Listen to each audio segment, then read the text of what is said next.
नमस्कार साथियों, आप सभी का बहुत बहुत हार्दिक स्वागत और अभिनंदन करता हूं। साथियों, इस वीडियो में आप जानेंगे कि जो ओ लेवल की अधिमानी अर्हता है वो सीधी भर्ती में उसकी डिमांड होती है। उसके साथ साथ मृतक आश्रित नियुक्ति में भी इस डिग्री की मांग होती है, इस डिप्लोमा की मांग होती है।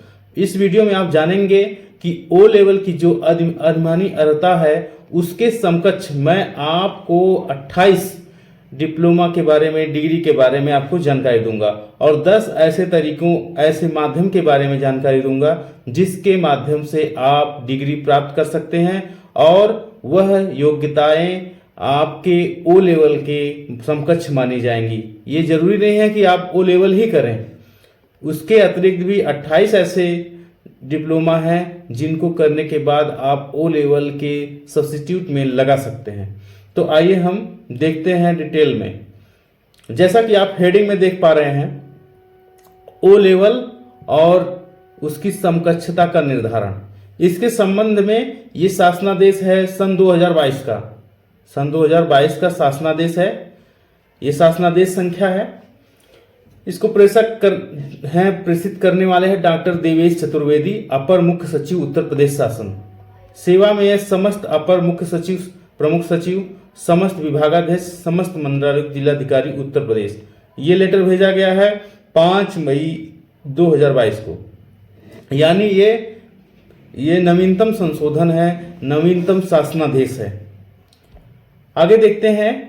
ये विषय इसका है कंप्यूटर ओ लेवल तथा उसकी समकक्षता निर्धारण करने के संबंध में। यानी ये जो लेटर है, ये शासनादेश है, ये ओ लेवल की जो दक्षता है, समकक्षता है, उसके करीब कौन कौन से और कोर्सेज आते हैं उसके बारे में ये शासनादेश है। इस वीडियो में आप यही जानेंगे। आइए आगे देखते हैं। उपर्युक्त के विषय में कार्मिक अनुभाग 2 के कार्यालय ज्ञापन संख्या 47/2099 इतना 18/1/2022 द्वारा ओ लेवल के समकक्ष कोर्स के निर्धारण हेतु कमेटी का गठन किया गया। कमेटी के सदस्य श्री विनीत कुमार, विशेष सचिव आईटी एवं इलेक्ट्रॉनिक्स विभाग एवं प्रबंध निदेशक यूपी डेस्को उत्तर प्रदेश शासन, एवं श्री हरि प्रताप शाही, विशेष सचिव कार्मिक विभाग उत्तर प्रदेश शासन द्वारा ओ लेवल कोर्स के समकक्ष कोर्स के निर्धारण के संबंध में पूर्व में गृह विभाग व उत्तर प्रदेश के लोक सेवा आयोग द्वारा आदेश सुझाव के अध्ययन के परिप्रेक्ष्य में समिति द्वारा ओ लेवल की समकक्षता के निर्धारण का प्रस्ताव किया गया है।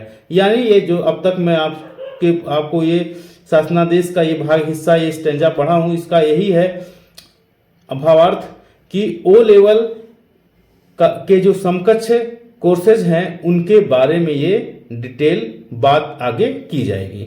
इसका पहला बिंदु है, आप पहला बिंदु देखिए, केंद्र राज्य सरकार के किसी बोर्ड, विश्वविद्यालय, यूजीसी, एआईसीटीई, नीलेट या डोएक से मान्यता प्राप्त सरकारी निजी संस्था से कम 1 वर्ष की अवधि का ओ लेवल पाठ्यक्रम उत्तीर्ण हो। दूसरा बिंदु है, केंद्र राज्य के किसी बोर्ड, विश्वविद्यालय, यानी दूसरा विकल्प आपके सामने है कि जिसके माध्यम से आप इन डिग्रियों को ले सकते हैं। वो क्या है? केंद्र सरकार के किसी बोर्ड, विश्वविद्यालय, यूजीसी, एआईसीटीई, नीलेट, डोएक से मान्यता प्राप्त सरकारी निजी संस्था से 10+2 के उपरांत कंप्यूटर में कम से कम 1 वर्ष की अवधि का निम्नलिखित पाठ्यक्रम उत्तीर्ण हो। अब आगे आप देखेंगे 28 कोर्सेज के बारे में जो कि जिनको जो है ओ लेवल के समकक्ष रखा गया है। आइए इनके बारे में हम विस्तार से बात करते हैं। इसमें नंबर 1 है आपका DOAP, diploma in office automation and publishing. दूसरा है DOMA, DOMA, diploma in office management and application. ADC, advance diploma in computer. चौथा है ADCA, advance diploma in computer applications. पांचवा है ADCH, advance diploma in computer hardware. छठा ADCP, advance diploma in computer programming. DCA, सातवां है DCA, diploma in computer applicants. आठवां है DCFA, diploma in computerized financial accounting. नवां है DCS, diploma in computer skills. 10वां है DCTT, diploma in computer teacher training. 11वां है DIP डिप्लोमा इन प्रोग्रामिंग, 12वां है DISA DISA diploma in information system audit, 13वां है DISM diploma in software management. आगे बात करते हैं, 14वें नंबर पे है DIT diploma in information technology, 15वां है DST diploma in software technology, 16वां है DTP diploma in desktop publishing, ये बहुत पॉपुलर है कोर्स। आगे आप 17वें नंबर पे देखिए क्या कोर्स है, उस कोर्स के बारे में बात करते हैं।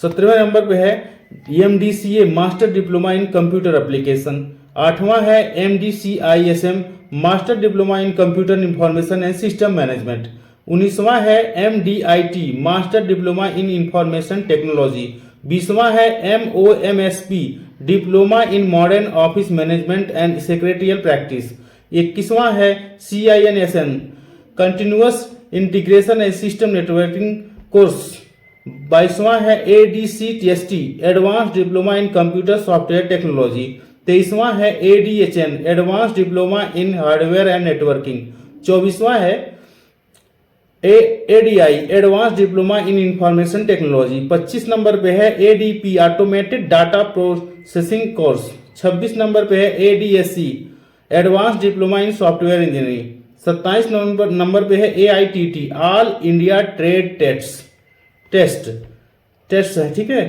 28वें नंबर पे है PGDCWD post graduate diploma in computer web designing. ये हुए 28 कोर्स जिन्हें रखा गया है ओ लेवल के समकक्ष, यानी आप ओ लेवल नहीं किए हैं तो इन कोर्स में से किन्हीं कोर्स को भी आप कर लिए हैं तो वो ओ लेवल के समकक्ष माना जाएगा, यानी आप ओ लेवल की डिग्री के जगह पे इन 28 कोर्स के में से कोई भी आप कोर्स कर लिए हैं उन कोर्सेज को लगा सकते हैं ओ लेवल की जगह पे। अब अगला पॉइंट देखते हैं, अगले पॉइंट पे क्या लिखा है। अगला पॉइंट है तीसरे नंबर पे, केंद्र राज्य सरकार के किसी बोर्ड विश्वविद्यालय UGC AICTE नीलिट डोएक से मान्यता प्राप्त सरकारी निजी संस्था से 10+2 के उपरांत कंप्यूटर में कम से कम 1 वर्ष की अवधि का PGDCA पाठ्यक्रम उत्तीर्ण हो। जो आप कोर्सेज मैं आपको अभी बताया हूं उन कोर्सेज में से जैसे PGDCA या DCA है तो वो 10+2 के बाद आप कंप्यूटर में कम से कम 1 वर्ष की अवधि का ये कोर्स आप किए हों। चौथा विकल्प है UPDSCO से उत्तीर्ण 1 वर्ष का DIT diploma in information technology पाठ्यक्रम उत्तीर्ण हो। यानी ये जो पॉइंट्स दिए गए हैं आगे, ये जो 2800 कोर्स थे उनके बारे में ये एक तरह से रेफरेंस दिया गया है, उनका एक थोड़ा सा संक्षिप्त सार दिया गया है, थोड़ा सा डिटेल दी गई है। 5वें नंबर पे है स्नातक स्तर पर किसी एक विषय के रूप में कम से कम 1 वर्ष कंप्यूटर साइंस का कंप्यूटर एप्लीकेशन रहा हो, वो भी ओ लेवल के समकक्ष माना जाएगा। 6वें नंबर पे है BSc IT MCA BTech A level B level C level के computer course, BCA MSc cyber law and security, BSc में कंप्यूटर साइंस कंप्यूटर एप्लीकेशन एक विषय के रूप में कम से कम किसी 1 वर्ष में। 7वें नंबर पे है केंद्र राज्य सरकार के किसी बोर्ड विश्वविद्यालय UGC AICTE नीलिट डोएक से मान्यता प्राप्त सरकारी निजी संस्था से हाई स्कूल के उपरांत कम से कम 1 वर्ष की अवधि का कंप्यूटर में डिप्लोमा पाठ्यक्रम उत्तीर्ण किया हो, वो भी ओ लेवल के समकक्ष माना जाएगा।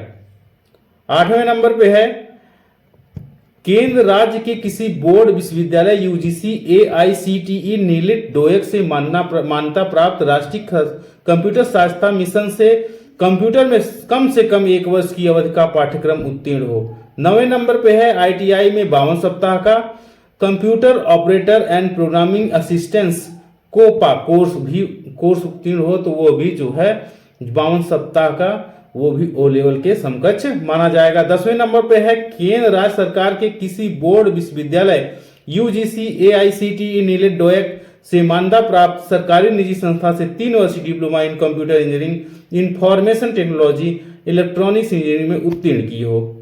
ठीक है, ये 10 बिंदु हो गए इन 2800 कोर्सेज के बारे में उन्हें संदर्भित कर रहे थे। यानी उनके बारे में जानकारी दे रहे थे।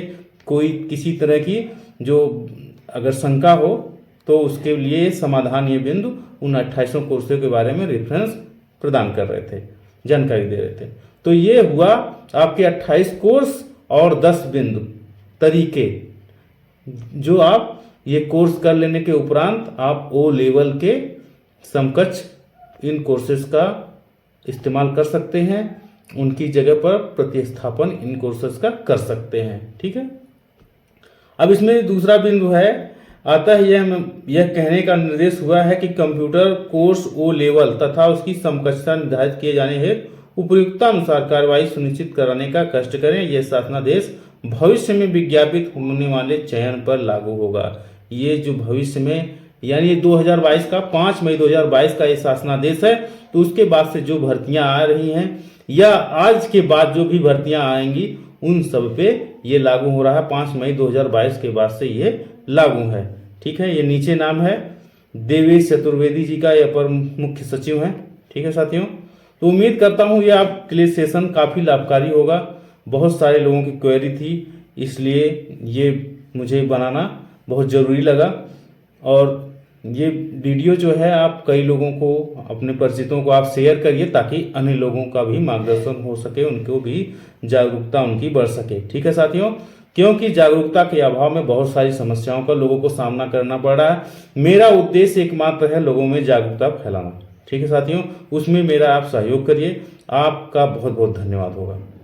ठीक है, मिलते हैं अगले वीडियो में, तब तक के लिए नमस्कार साथियों।